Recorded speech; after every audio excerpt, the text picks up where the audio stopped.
didn't know if you wanted to sort of respond to Mayor Holden's sort of dig at the end.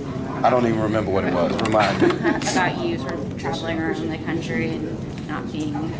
Well, the question is, why isn't Hillary asking him to do it? She's asking mayors from... I was just in Ohio with Mayor Benjamin from South Carolina, the mayor of Newton, Massachusetts, the mayor of Columbus, Ohio, and former Mayor Dennis Archer from Detroit, and former Mayor Alvin Brown from Jacksonville. So the bigger thing is the Democratic Party has reached out to people that have reputations and ability to help the campaign, and the fact that mayors and myself are on that short list of people that they're asking to be surrogates is a compliment to me. And I think that the needs of Louisiana are so great that you want to have a person who can pick up the phone and call the president and say, hey, I was there for you, and now we just received 7 trillion gallons of water, and we have needs, and I need you to help. Now, but as far as congressional duties, we have a great staff in Louisiana. We get high marks, and I think that our staff work will speak for itself. But, you know. Well, the mayor has specifically said that really until this recent flooding event in Baton Rouge, that you were not very visible on this side of your district. Can you talk about your service in the Baton Rouge area before the flood? Well, I can talk about the millions of dollars we got at Southern University. Just because the mayor doesn't know the 2nd Congressional District, LSU's not in the 2nd Congressional District. So we fight for all of those universities, whether it's the railroad crossing money we got. But what has not been talked about is that every year in January or February, the entire congressional delegation hosts all the city mayors and everybody else from New Orleans during Washington Mardi Gras. And the mayors come in and they dictate the needs for the city. Kip Holden has never been in my office and has never requested one bit of assistance until this latest fiasco of his tram application and it not being awarded. And finally they understood that maybe the congressman with the closest relationship to the president, maybe lacking a letter of support from him kills your project. So, you know, just looking at the lack of Tiger Grant applications, the lack of federal effort to get federal assistance, we don't have to respond to much that he says. But I will tell you this.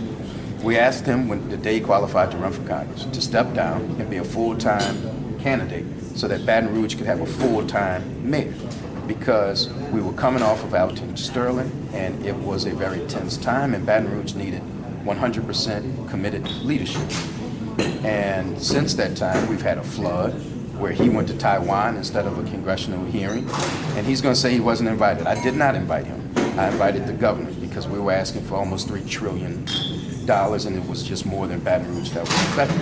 But Bodie White, Mike Strain, the agriculture commissioner, and others came up even though they were not testifying. And it was a great sense of unity, and I think that that is more important than anything else. So, you know, to the extent that, you know, we have a race, then run a race. But, you know, I can only speak for myself on that. Do you think you're going to win Baton Rouge? Yes. Portion of the district? Yes, I will win Baton Rouge by greater than 60%, probably somewhere around 65%. Are you suggesting you don't think there really is a race in this? I'm suggesting that if anyone is reaching out to voters and making a case to be elected, it's only me. And I think that voters deserve to be talked to get direct mail, to have a campaign for their vote. And so far, I'm the only one doing that. And I think it's going to show on November 8th. When you say criminal justice reform, can you be a little bit more specific? Because that's a pretty big swath of topics. Well, it starts with front-end reform, which would be alternatives to incarceration, whether it's diversion, intensive probation, substance abuse, or mental health treatment, And then it's still on the front end, you're talking about reducing and getting rid of mandatory minimums so that you put the discretion back in these judges. So that's front end. And then you have back end reform, which would be now people who are already incarcerated, looking at sentencing, for example, making retroactive the change that we did. Remember, crack to powder cocaine used to be 100-to-1 disparity. Now it's 14-to-1, but they didn't make it retroactive. So making that retroactive would help people. And then you have my risk and recidivism bill that we passed out of judiciary that would actually look at people that are incarcerated, figure out their risk level, then create programs, and most of the programs are already there, that if they do these things that will make them less likely to commit a crime in the future, that they get a reward of more good time and a earlier release, especially if they're certified not to be a danger to society. And in the country, we have about 2.2 million people in jail, 200,000 of which are in federal custody. We would be able to decrease that 200,000 on the federal side substantially, and I think set the bar for what states are doing. But let's look at conservative Texas, Republican red state. They actually reduced their prison population and their crime rate at the same time. And I think that should be the goal for Congress and all the other states. So that's the front end of criminal justice reform. And then the comprehensive part is you take those savings and you start investing in juvenile programs like summer jobs, like after school recreation, like the juvenile courts, and when we have to actually intervene in their life. But if you look at investing in all of those things, then it keeps crime from happening in the first place. So that's a general, overview of what we talk about with criminal justice. Are you coordinating at all with the governor and the other people who are working on that at the state level? I've talked to the governor about it several times. When I was chair of judiciary, we talked about it over and over again, and I do expect to play a role in it. Hopefully, we will vote on our federal package in November or December. And I think that once we show that a Republican Congress can team up with Democrats on this issue, it goes a very long way. I was invited and I spoke at a Koch brothers convention on criminal justice reform because Koch brothers, Newt Gingrich, ACLU, Urban League, NAACP, all on the same side of criminal justice reform. And I think that should speak volumes in terms of how important it is to the country. On infrastructure, you talked about the infrastructure bank. At the federal level, how would that be structured? Is that where we provide loans to states, or would we provide grants to states, and what would fund it?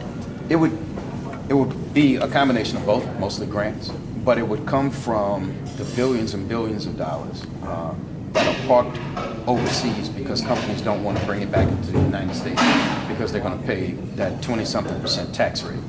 So part of the goal is to get to a tax rate that is a little more reasonable, and that those companies will then bring their money in. They will pay that reasonable tax rate, which then creates a pool of money that we can start our infrastructure bank with.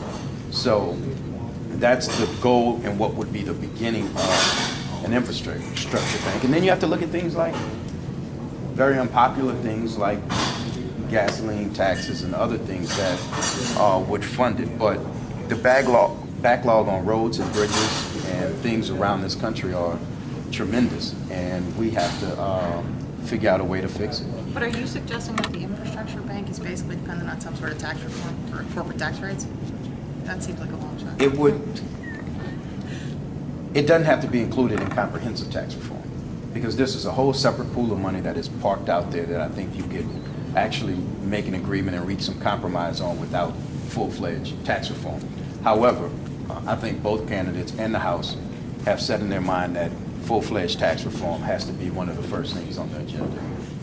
I'm wondering what you think about this latest push from the Baton Rouge area delegation and like Baton Rouge area chamber to have another Mississippi bridge connecting East Baton Rouge Parish to West Baton Rouge Parish to alleviate some traffic. Well, I think it's important, and I think we have to study it. You always have to look at the least cost-effective and the best way to do it. For example, I remember 8 years ago when the Baton Rouge Area Chamber Foundation, all those people came together to study whether Baton Rouge should have the big international airport in Louisiana, and they made a push for it. But the study came back and said, no, it doesn't make any sense. You should expand Louis Armstrong and invest in the Baton Rouge airport, but it should not be the main airport. So that's why studies are important, and I would let engineers and urban planners, I would defer to their expertise. I think that what politicians do too often is we think we know everything about everything, when we actually should defer to experts on some things. But if it comes back that we need two, then we should go find the money for two. And we have to figure out a way as a state and the federal government to get it funded. I just want to say Thank you. No problem. Thank you. It's good to see you again.